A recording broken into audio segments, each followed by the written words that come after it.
Hello friends! I was hoping that this video was going to be all about finishing the potion dealers, but that didn't happen, and you know why? Because it is turning out to be longer than anticipated. So I had to quickly come up with a new topic for this weekend, and I thought, why don't I talk about writing books that are longer? Because this is something that I definitely struggled with for a large chunk of my career. My books would always turn out on the shorter side. I don't think that I had anything top 100,000 words until I wrote The Broken Queen. There might have been one in there that like barely scraped 100,000 words, but generally they were running in anywhere from 40,000 words to at most like 80,000. So all kind of on the shorter side. 40,000 words is barely a novel, and 80,000 words, you're looking at usually about 250 to 270 pages, depending on like formatting-ish. So I hadn't really written anything that was like a chonky book. But I think I'm starting to get better at making my books longer. That doesn't mean that you necessarily want to make your books longer. It's not like a shorter book is better than a longer book, or a longer book is better than a shorter book. It all just depends on your taste and what the book seems to require. But what I found is that if you follow a lot of like standard writing advice books, you will tend to shorten your books based on the advice in a lot of writing books. I've done some videos on here where I critique your first pages, and if you've watched any of those, you will notice that one of the things I end up doing is just trimming a lot of unnecessary words from pages. You can easily trim like 20% of your manuscript if you're kind of a beginner and not even lose anything. And that's a good thing to do. Learning how to keep your writing tight so that you don't have a lot of like inessential words that really aren't contributing anything or are maybe repetitive. That is great. It makes your writing tighter. And then you'll also get a lot of advice that's like every page needs to have tension, momentum, you know, the characters need to have goals, they need to work towards those goals. You'll get a lot of advice that is meant to make your book have an exciting pacing and to keep the plot moving so that you don't have spots that like drag. And if you are looking at your manuscript through those eyes, you'll often end up cutting some scenes or little dialogues because you'll kind of look at it and go, there's really nothing happening here. After you've gone through all that basic writing advice, now your books are so tight, your prose is so tight, there's tension on every page, there's tension in every damn sentence. Okay, well now you did all that and now your book's like really short. So how do you learn to write a longer book that nevertheless does not drag? Here are some of the things that I have learned over the years for making your books longer, but not just longer in a boring kind of way. So for starters, you know, let's just acknowledge that every book has its own needs, and to reiterate, longer books versus shorter books are not better. You can have a very short book with very memorable characters. You can have a very short, tight romance novel with a romance you will never forget. You can have a very short, tight fantasy novel with a fantasy world you'll never forget. Sometimes the things that have the most impact occur in pretty tightly paced novels. So one thing I want to note, this is like my first tip, don't get too hung up on reviews that say your pacing is bad. That isn't to say that you shouldn't have beta readers or that you shouldn't consider that maybe your pacing is slow if everybody is saying that. But I have this theory, like when I read a book that's short and it's not very good, I don't usually say the pacing was too fast. I might say I wish the author had gone into more depth, which is basically the equivalent of saying the pacing was too fast. But more often you're just going to end up being left with this impression that something was missing and you just didn't get that into the book, and you're probably not going to leave a review that comments specifically on the pacing as much as when you're reading a book you don't really like and it's really long. Then you're almost certainly going to comment on the pacing and say, the pacing was really slow, this book was too long, this book dragged. So if you write a longer book, you are almost certainly going to have more comments on the pacing that are negative, because that kind of book is not for everybody. So don't get too obsessed with some feedback that says your book is too long or that the pacing is slow. I wouldn't worry about it if it's just here and there and other people seem to be liking it. I would only worry about it if this is like consistent feedback that you get. So if you're going to write long, just embrace the fact that a few people are going to say that your book is too long. Don't worry about it too much. The second thing to bear in mind is if you've written good characters, you love these characters and you are loving spending time with this cast of characters, then you have to go forth with a little bit of confidence that other people might want to spend time with these characters too. And as you're honing your writing, hopefully you're getting to a point where some of your readers are reading just because they like these characters, and it is right and good to indulge them with a little bit of extra character interaction. If you've taken the time to write really good characters, but you never give those characters a chance to like breathe and just be characters in the whole book, but you're just constantly racing them from one plot point to another, then I think you are doing them kind of a disservice. And this is something that I certainly noticed with my earlier versions of what is now the Potion Dealers, is that these are my favorite characters in the world, but I never took very much time with them in the earlier drafts. I just raced them from one thing to the next. So now the book is turning out to be a lot longer, and while it might not be for everybody, I am writing it for people who enjoy the characters as much as I do. And for that audience, I should be giving them some character moments. But you don't want it to be boring. You don't want to get overly indulgent with the character moments. So when we talk about giving these characters moments, what are we talking about? I think if you have set up an interesting scenario, then it is okay to have that scenario sit a little bit in the background here and there. It's okay to give the characters moments where they're just enjoying themselves when there's something tense hanging over their heads, because the reader will not forget about the tense things going on. Now, if you completely lose that sense of tension and you're just letting them hang out for like 3 chapters, well, then you might start to lose the reader, because then they're kind of wondering, like, was that tense thing, do I even need to worry about it anymore? But if you're just throwing in a chapter here and there, paced in increments, I don't think that you lose very many readers, because that's just giving them a sense of what the characters are working for. I also found that when I was more of like a new author and I first started to read about like how to build up tension and how to have the characters face challenges, and like a lot of advice in writing books is like, think of the worst possible thing you can do to these people. I don't think that actually applies to every sort of book. I do not actually want every book I read to throw the worst possible thing at the characters. Of course, there are very long books that do throw terrible things at their characters. But I think about a book like Outlander. There are some really bad things that go down in those books.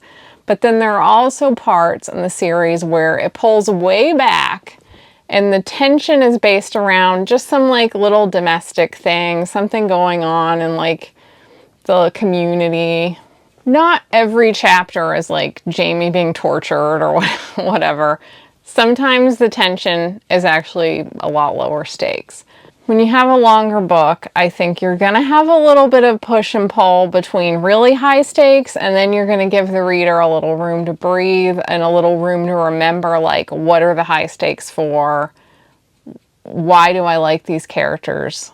What is the world that I want these characters to have? You know, give them a moment of romance or a nice meal or friendship or, you know, peace. So that way we're reminded when the stakes are very high what we're fighting for. Whereas if you have a very short, tight book, you might just easily go, here's the stakes, and they just keep getting higher and higher, and then you resolve it and the book is over. And that's just like a page turner, a gripping, like, oh my gosh, what's going to happen next?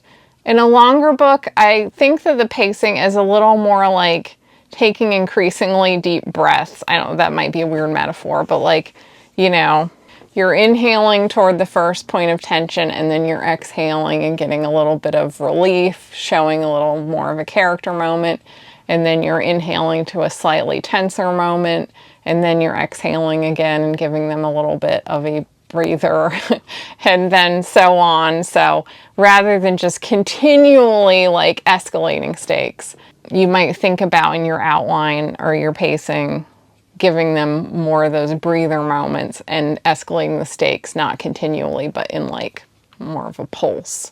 And then if you're writing a series, then you can kind of reset the stakes in the next book so that you're not, sometimes like, especially with fantasy, you can feel like each like book has to have higher stakes than the last one, and that can be tricky because sometimes in the first book, like they already saved the whole kingdom, and then in the next book they save the whole world, and then you're like, uh-oh, they save the universe, they save the underworld, you know, like try not to get yourself in a bind where the stakes are going to get ridiculous, because readers ultimately care more about the characters than they do about that more, like, if it gets to a point where it's silly, then you kind of lose everybody. Another way to just give a book more breathing room and give it more word count without it feeling draggy sometimes is just to add multiple point of views and bring in more facets of the world by showing different characters that might be in slightly different places or interact with different people, or maybe actually very different places. I'm working on the sequel to The Broken Queen currently as well, and that one has some characters in very different places in the world and the story. It's almost essentially like two different books that come together at the end. Of course, you don't just want to add a multiple point of view just for the sake of making a book longer. Each new point of view should have something to bring to the table. But I do find that readers often enjoy a multiple point of view. Like my early novels, I often only stuck to one point of view. And then I realized that, like, if you have a romance, people actually like to have the guy's point of view, not just the woman's point of view. At least I'd say the majority of readers like to have both points of view. So while if you add in the male point of view in a romance, there might be scenes that you wrote with the woman that you're now going to switch to the guy's point of view. Some of them are not going to make the book longer because you're not going to double up on a scene necessarily, but you're also probably going to throw in a few more scenes from his point of view that you just would have glazed over in like dialogue or a little description. If you write both their points of view, you might find actually that entire little plot threads unfold, like rather than him just saying, oh, I need to go home this weekend to visit my parents, and then he comes back and he's like, I told them about you and they don't approve of the marriage. Well, now you can show that whole scene, and then his parents become more of a character, and you know, that becomes more of an arc. So that's one way you can bring depth into a book. Just think about why those points of view are there. Also, do not forget about world building, and that does not just include fantasy. Even if you're writing about New York City, a place that many people know what it's like, you still want to take the time to bring in what particular vibe of New York City we're experiencing. What neighborhood are we in? What does it feel like? What does it smell like? Sometimes when you're going in and you're slashing unnecessary words out of your manuscript, then you want to go back in and add like more vivid descriptions, more little bits of like interest and character to a scene. Do you have your characters go out to eat a sandwich? Maybe you could have them eat in a more particular vibe of restaurant instead of just like generic restaurant. And then you get the chance to add in a little bit of like the setting, what background music is playing, what is the vibe, what are they eating, describe the food. Just don't forget to give the readers an immersive sensory experience throughout the book. Another thing, and this really depends on what type of writer you are, consider where you begin and end the scenes in your book. Do you ever come in too late or leave too early? Sometimes I just write a scene as if I'm kind of impatient to get it over with, and I will not elaborate on something that I think isn't very important. But then when I stop and think about it, it actually is pretty interesting if I elaborate on it. And this does not apply with every type of scene. You really have to think about, like, does that need to be there? Does that add anything if I expand this out into a full scene? It's that whole balance of like tell versus show that can be hard to get a handle on. But if you sense that you might be a writer who's writing things too fast, and if you are writing sometimes with a sense of impatience particularly, then when you're doing edits, it might be worth going back and seeing if there are spots where you simply rushed through something, where you actually should have expanded it out into a scene, or maybe come into the scene a little earlier, or given the scene more breathing room at the end. Sometimes I'm also in a hurry to wrap up a chapter a little too soon, so that's something that you can look at. And then one final tip for giving your books a little more richness and depth is often I will write a scene and I'll just hit the points that are in my outline. The characters will only talk about what they need to talk about. They'll get done what needs to be done. I'll wrap up the scene. I'll stop for the day. And then later, I will keep thinking about the scene and I will let the characters kind of live it out a little more in my mind now that they've like gotten the most crucial points done. And sometimes I'll have a little conversation, like a little like banter. This is like if you're a bantery writer. Sometimes I think of the banter after the fact, and this is where I love having character playlists because it often keeps me in their headspace, like a little beyond when I need to be. So I might write a scene and then later I'm like cleaning up the kitchen and I've got that character's playlist on in the background, and then I'll start to think of like a little bit of fun little banter or conversation, some extra little depth that I might go back and add to a scene. Like I wrote a scene between Atora and Harai in the Broken Queen sequel not that long ago. And this scene did what it needed to do, but it felt a little blah. And then as I was thinking about after the fact, Atora asks Harai, if you could do or be anything, what would you do? If you didn't have to be king, what would be like your dream in life? And the scene plays perfectly well without her asking this question. But when she does ask the question, it gives some additional depth to the scene that fits in really well with the theme of the book that's going to unfold in all the successive chapters. And that's the kind of thing that I always hope to happen after I write a chapter, is that once I've laid down the basics, then the scene continues to be written in my head, especially if I feel like it felt a little thin or the characters didn't really feel quite like themselves. It often happens with the characters and the potion dealers that they'll just have like a little goofy joke between each other or some kind of little fun thing that maybe doesn't add to the plot or the theme, but just kind of makes you feel like they're real people who are having a good time. So there's different kinds of those little extra bits and conversations that can come in after the fact, but try and give yourself space for those to occur if at all possible. And of course, throughout following all these other tips, don't forget your intended audience. And depending on what kind of book you write, you are going to have different types of audiences.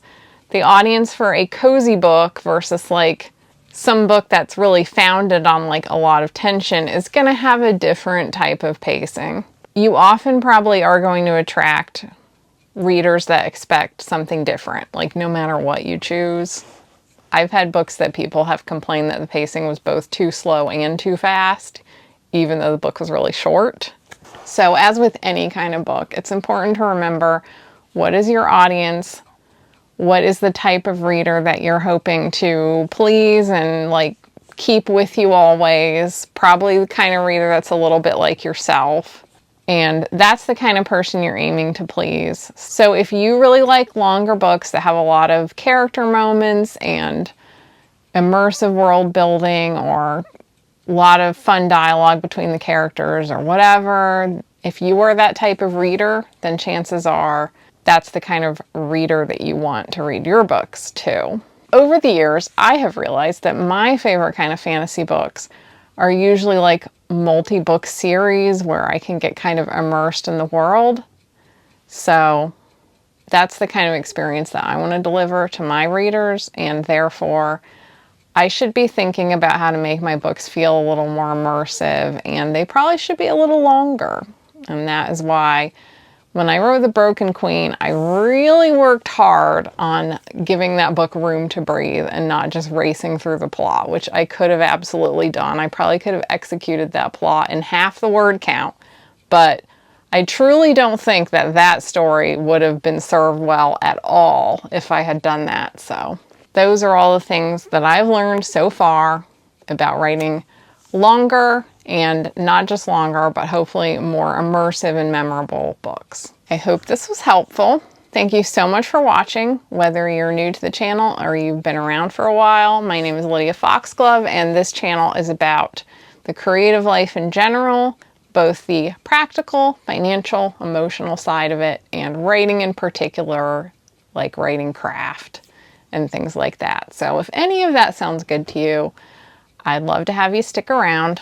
If you'd like to read any of my books, there's a link in the description, and I also have Patreon, Substack, and YouTube memberships. All of those get you access to bonus videos every month, etc. Thank you so much for watching, and hopefully I will be coming back soon with that Potion Dealers completion video. It might be the end of the month at this point. But, you know, either way, we're going to talk about all kinds of things. I hope you guys are all having a pretty good week in this crazy world, and I will see you next time. Bye!